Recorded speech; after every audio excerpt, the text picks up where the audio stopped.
Boa tarde, gente. Obrigado pelo convite, Isaías.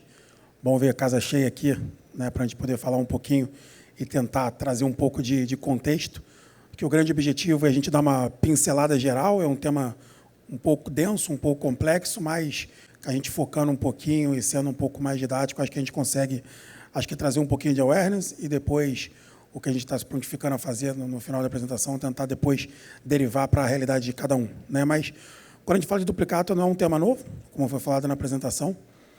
É um tema que a duplicata existe, né, desde 68, num formato, né, bem diferente do que está sendo proposto numa duplicata escritural.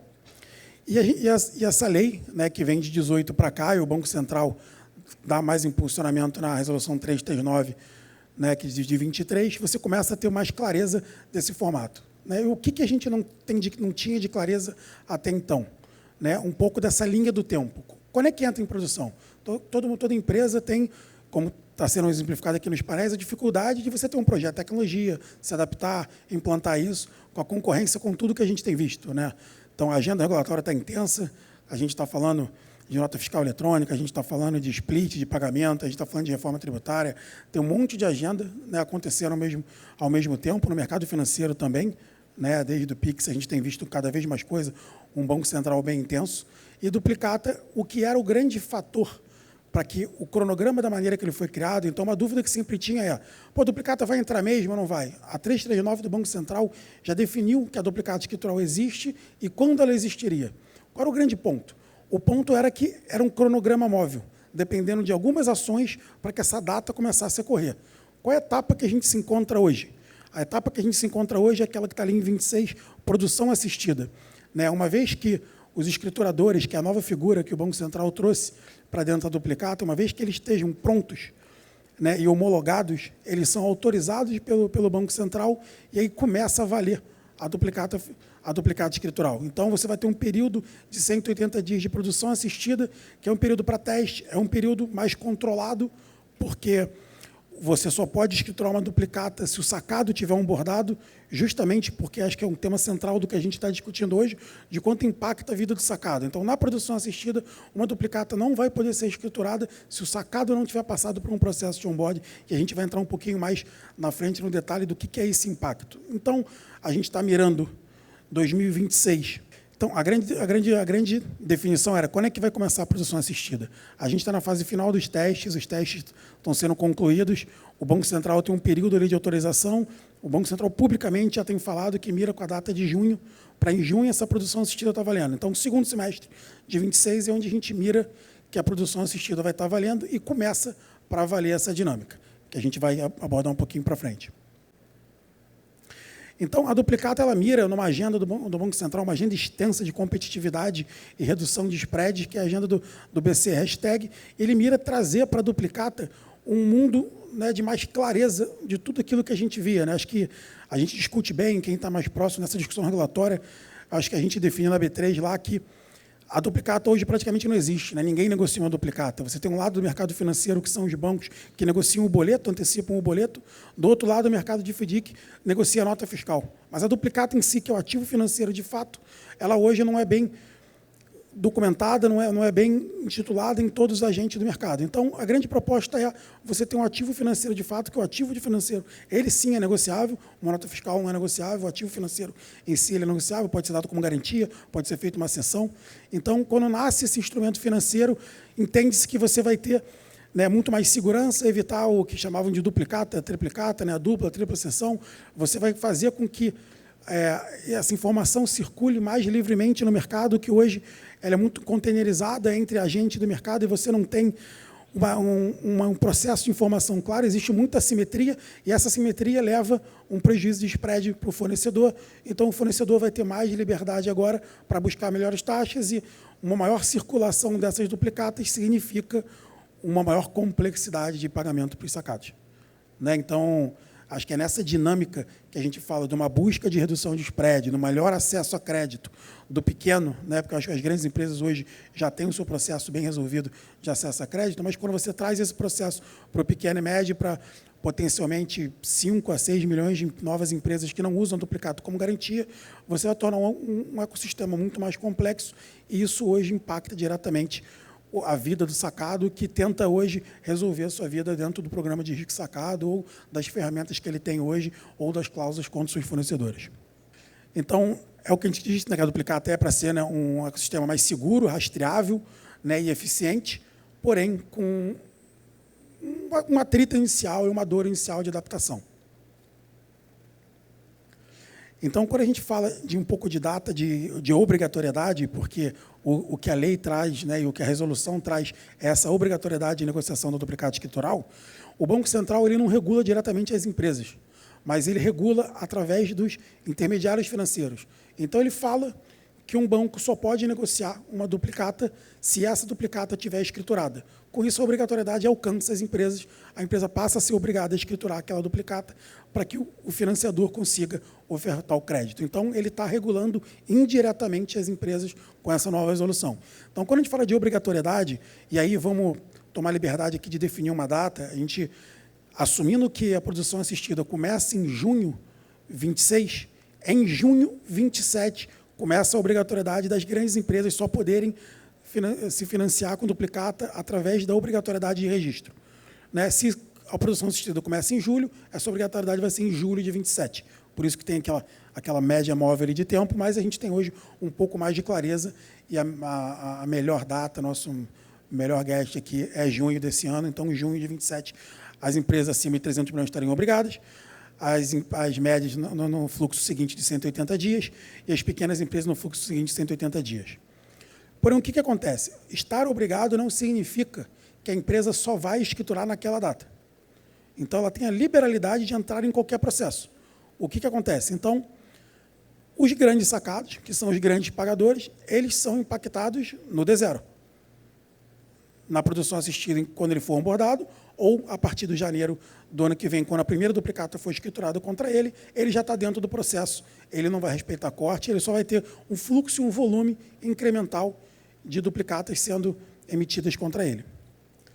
Então, quando a gente fala um pouquinho do fluxo aqui, só para a gente separar, né, a gente fala sempre aqui, né, cedente, sacado, que é uma linguagem comum para todo mundo aqui, mas a gente está no final do dia falando de uma relação mercantil entre o fornecedor e o cliente.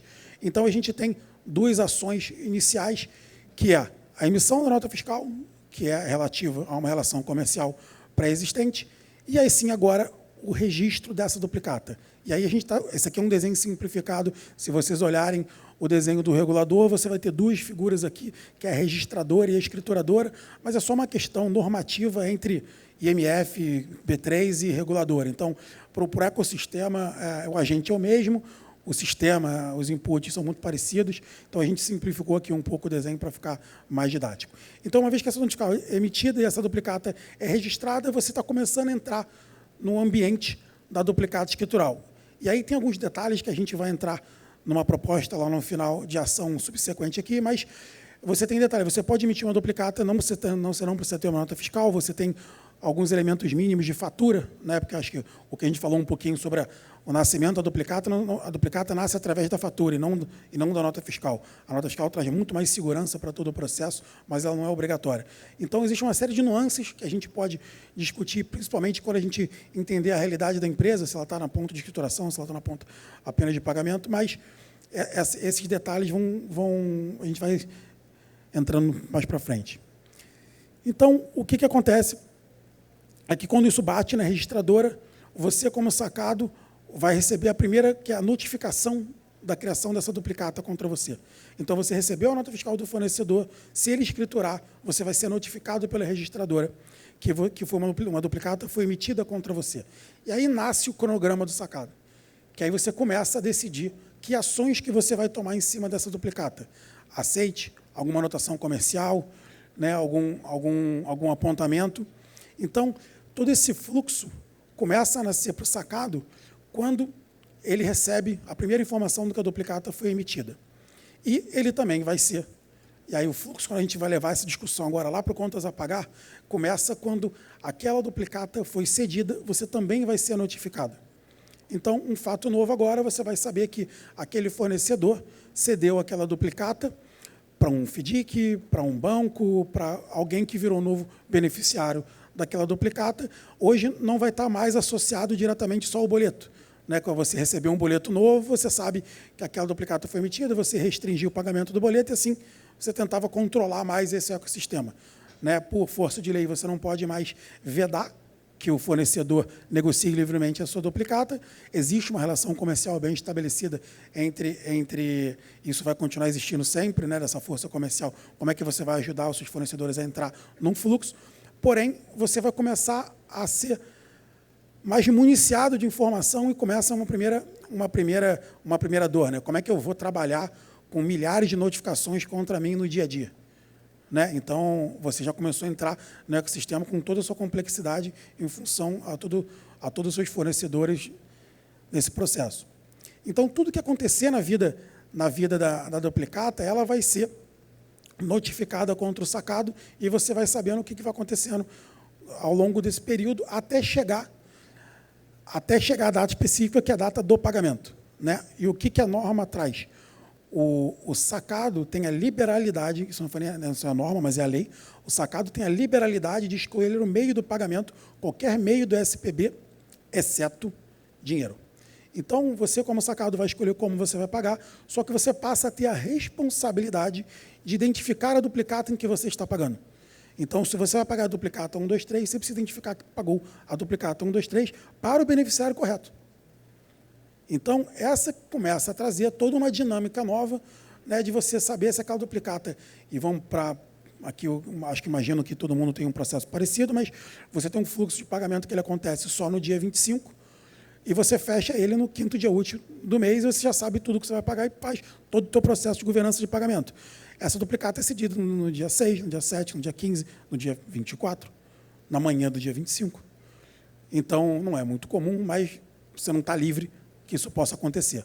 Então, toda essa dinâmica é uma dinâmica nova para o contas a pagar, que começa agora a estar preocupado com seus riscos jurídicos, com suas anotações corretas, com seu fluxo de pagamento e, principalmente, pagar para a pessoa certa. Porque, sim, também a lei traz imputa essa responsabilidade do sacado pagar ao beneficiário correto, identificando a duplicata que está sendo paga.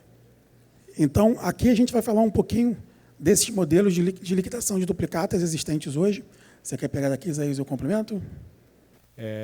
Bom, primeiro, agradecer ao Humberto aí, presença ilustre aqui, né? Não é todo dia que a gente tem uma empresa como a B3 assim com a gente. No ano passado, o Ricardo Barroso, do Banco Central, veio falar um pouquinho do tema também. Esse ano, o pessoal do Banco Central até ia vir, mas, enfim, não conseguiram. Acho que a gente vai fazer um workshop com eles em breve para tirar mais dúvidas também. Como o Humberto falou, a dinâmica de duplicatas muda muito o pagamento do sacado, que é o pagador, que são vocês na prática, né? E você, né, a gente vai falar um pouquinho, mas você tem até 10 dias para se manifestar aquela duplicata, né, para rejeitar uma duplicata. Você vai ter que escolher a forma como você vai pagar aquela duplicata. Então, uma vez que o fornecedor emitiu uma duplicata contra você, você não pode rejeitar todas as duplicatas, só pode rejeitar nas opções específicas lá previstas na lei. Você pode rejeitar se você não recebeu o material, se a data de pagamento da duplicata está errada, se o valor está errado, mas, se tudo estiver correto, você necessariamente tem que pagar aquela duplicata para o novo titular daquela duplicata a partir do momento que o fornecedor ele faz a cessão dessa duplicata, né? Antigamente, até hoje, as empresas colocam nos seus contratos de fornecimento que o fornecedor não pode ceder recebível no mercado.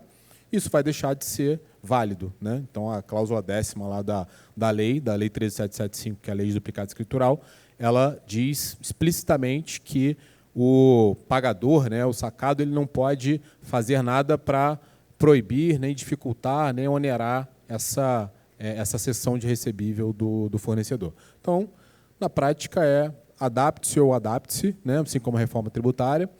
E aí vocês vão ter 4 formas aqui de pagar, né? Não vou entrar tanto no detalhe de cada uma, mas, enfim, o boleto dinâmico, para quem paga boleto, é a forma mais simples, né? Então, basicamente, o fornecedor ele vai associar o boleto à duplicata. Quando você pagar o boleto, você já liquida a duplicata. A desvantagem é que a maior parte das grandes empresas não gosta de pagar boleto, por vários motivos, né? Tem por política não pagar boleto.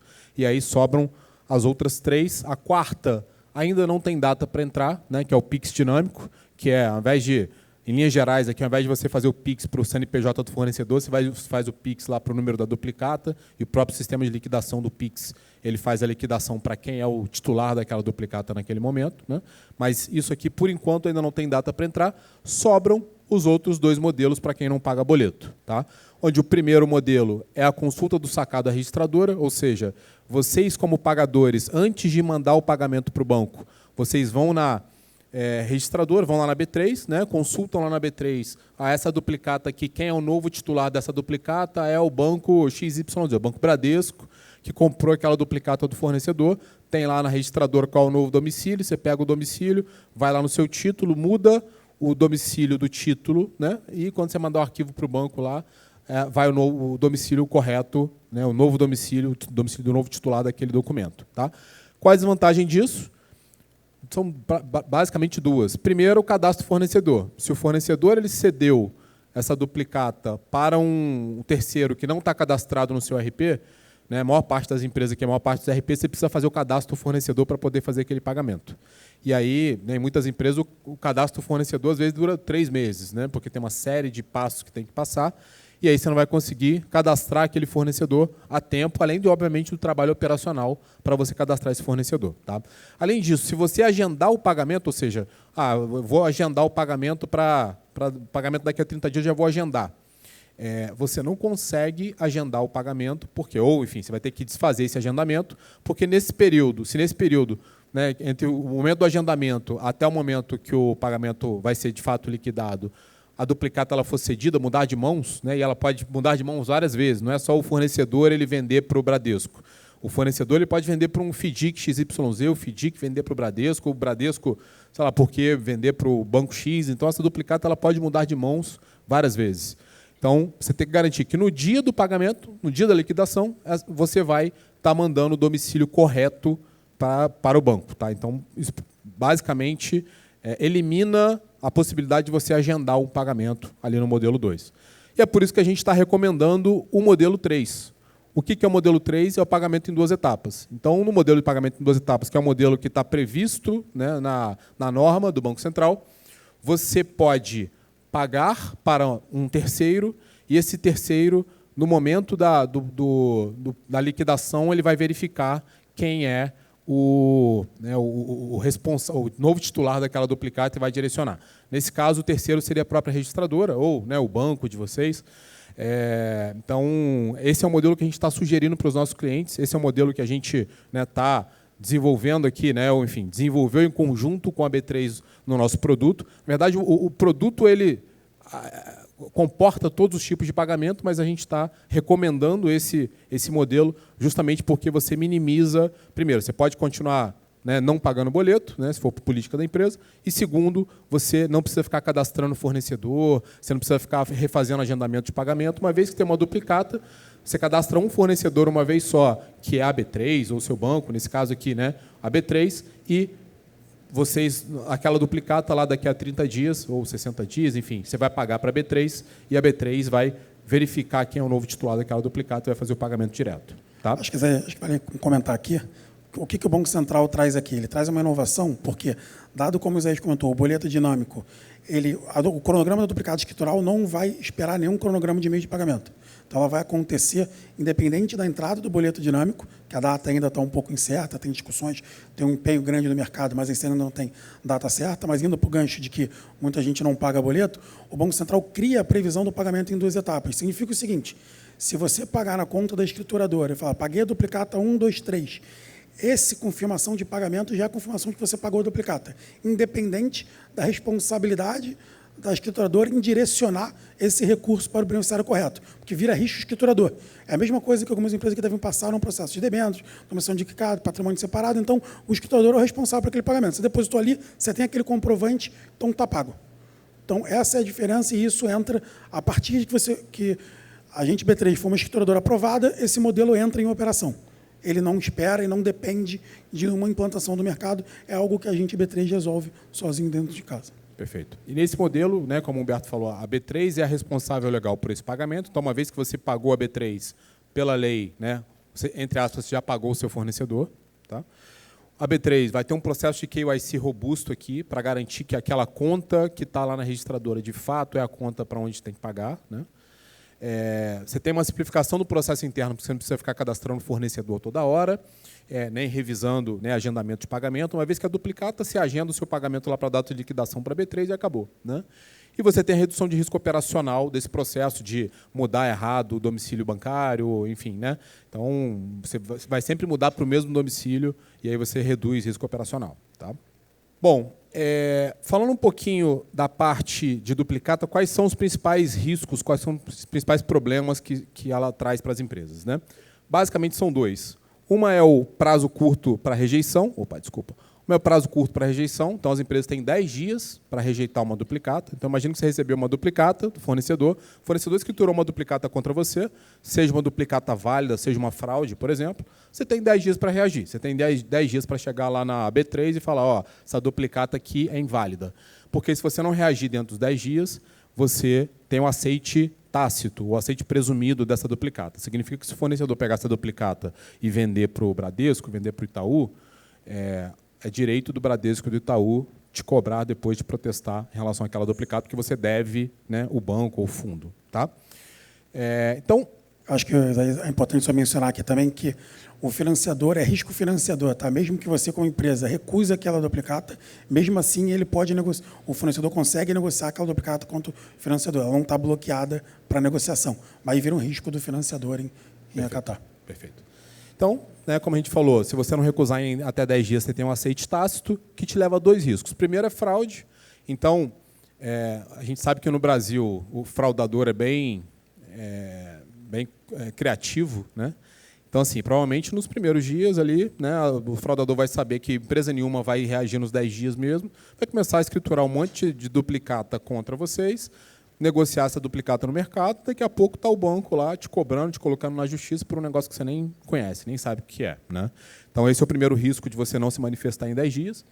E o segundo risco é você ter a cobrança indevida, não por fraude, mas por parâmetro errado. Então, o fornecedor escriturou uma duplicata com prazo errado ou com valor errado. Tá? Então, por exemplo, o fornecedor ele vai ter um serviço na B3 que ele vai poder escriturar automaticamente todas as notas fiscais que ele emitiu contra você, ele vai poder escriturar uma duplicata. Isso tem um problema. Quem aqui recebe nota onde o prazo de pagamento que veio na nota é diferente do prazo que você, de fato, vai pagar, do prazo que está no pedido, levanta a mão. Todo mundo, né? Então, assim, o fornecedor, quando ele emite a nota, muitas vezes tem empresa que começa a contar o prazo de pagamento a partir da entrega do material, e aí o fornecedor, quando emite a nota, ainda não entregou o material. Tem empresa que só paga nas datas de corte específicas, só paga no dia 5, no dia 15 e no dia 25. O fornecedor emitiu a nota no dia 31 de março, ele vai receber no dia 5 de abril.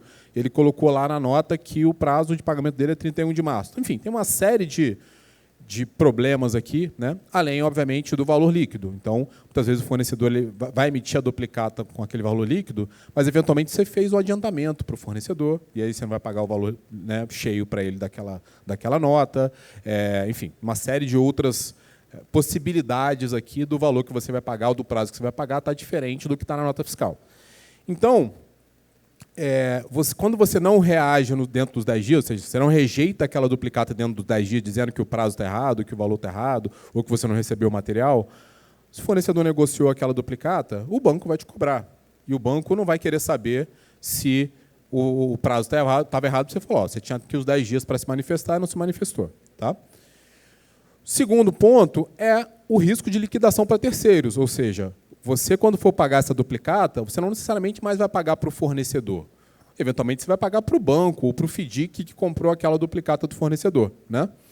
E aí isso te leva ao risco, como a gente falou já, do cadastro do fornecedor e da mudança do domicílio, ou seja, você tem o risco de, né, o seu processo de cadastro de fornecedores demorar mais, você tem o risco de ter que fazer aquela mudança de domicílio no seu RP, e isso pode te levar a duas coisas. Fraude, de novo, né, ou seja, poxa, alguém falou que você tinha que mudar para o domicílio X e, na verdade, aquele domicílio não é o domicílio que você tem que mudar. Né? E o segundo é o duplo pagamento, ou seja, você pagou para o fornecedor de boa fé, daqui a 60 dias você foi lá, pagou para o fornecedor, daqui a pouco está o banco batendo na sua porta, falando, nossa, você tem uma dívida aqui comigo de 1 milhão. Não, mas como assim? Já paguei para o fornecedor. Não, você não tinha que pagar o fornecedor, você tinha que me pagar, porque aquela duplicata era minha. Então, você tem alguns riscos bem significativos desse modelo se você não organizar o seu processo de pagamento. Tá? E como a gente mostrou aqui de manhã, né, a média das empresas de escriturar uma nota fiscal depois do recebimento são 22 dias, ou seja, se você demorar 22 dias para lançar um documento, já passou muito o prazo que você tem de se manifestar.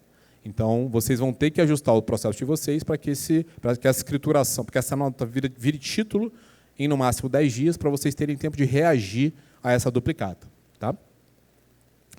E aí, o produto que a gente desenhou aqui, né, que a gente desenvolveu junto com a B3 para resolver esses problemas de vocês, na prática, são 5 agentes integrados no RP de vocês, integrados na B3. Esse é um módulo da V360 que alguns dos nossos clientes já estão implantando. Tá? Inclusive, o Gustavo, que está aqui, é um dos nossos clientes, primeiros clientes aí do modelo de duplicata. Tá? A B3 também, né, é nosso cliente aqui da V360, e a gente está colocando esse modelo lá.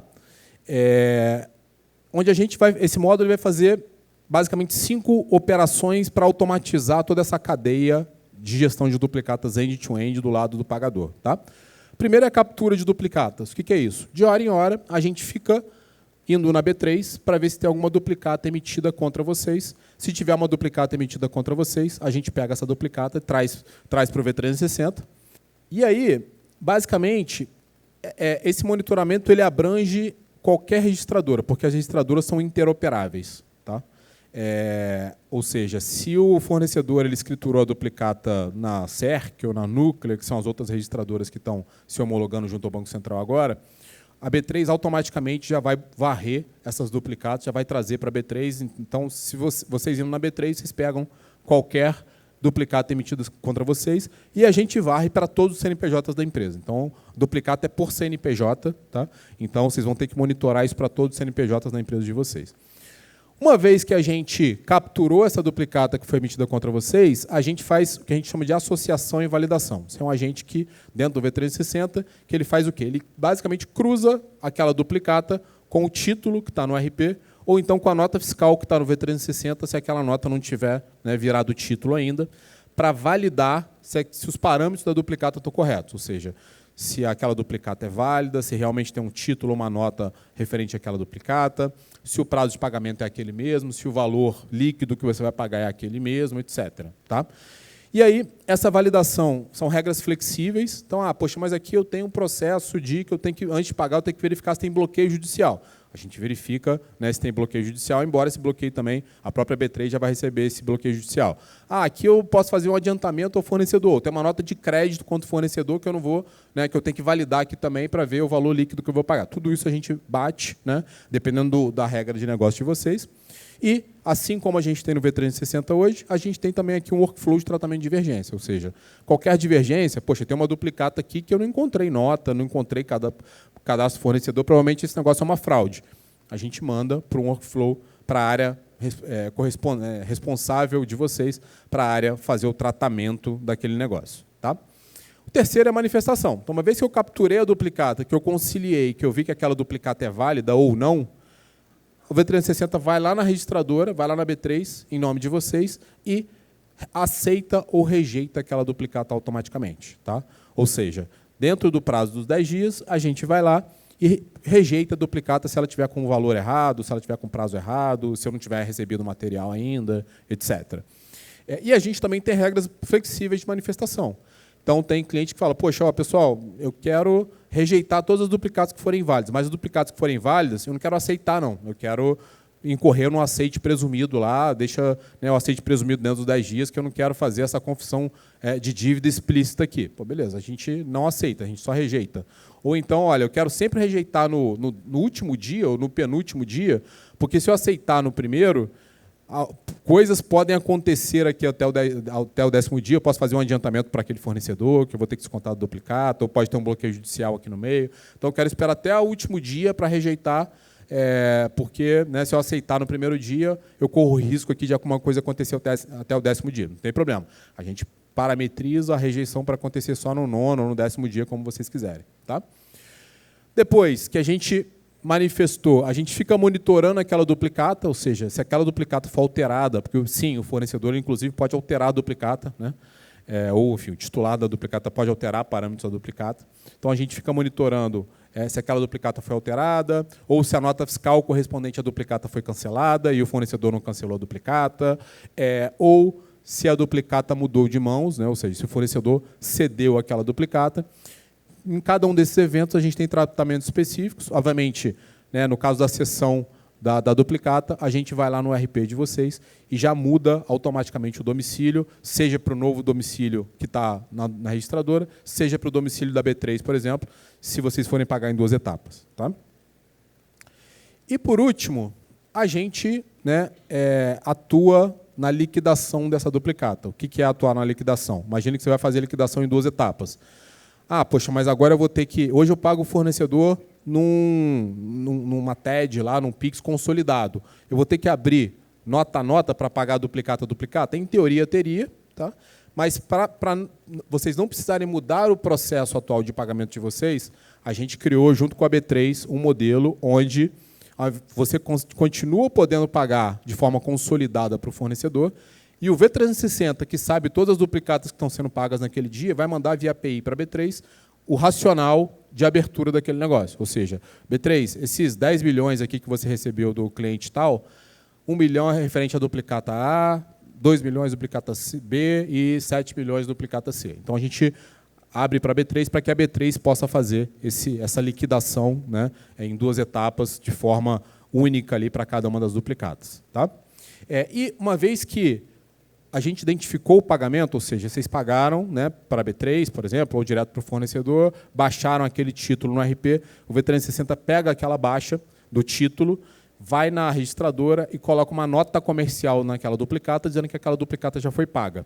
Isso não é a baixa da duplicata, só quem pode baixar a duplicata é o titular da duplicata. É o fornecedor ou é o banco que comprou aquela duplicata, mas isso é uma nota que a gente coloca lá para evitar que o titular ele negocie essa duplicata depois do pagamento. Tá? E a gente também faz alertas, tanto de duplicata que estão a vencer, quanto de duplicatas vencidas. Então, você tem uma duplicata aqui que está a vencer, que está no tratamento de divergência. Eu tive uma divergência aqui, eu mandei para o fulano olhar aquela duplicata, essa duplicata vence daqui a 2 dias, e o fulano ainda não se manifestou, não disse se essa duplicata é válida ou não é. Então, a gente fica alertando, de preferência pré-vencimento, mas no limite, né, se a gente não conseguiu alertar pré-vencimento, né? Ou, enfim, se vocês não atuaram pré-vencimento, a gente vai alertar pós-vencimento. Você tem uma duplicata vencida e você ainda não pagou. Tá? Então, é isso. A gente tinha aqui algumas dúvidas, né, que a maior parte dos nossos clientes tem.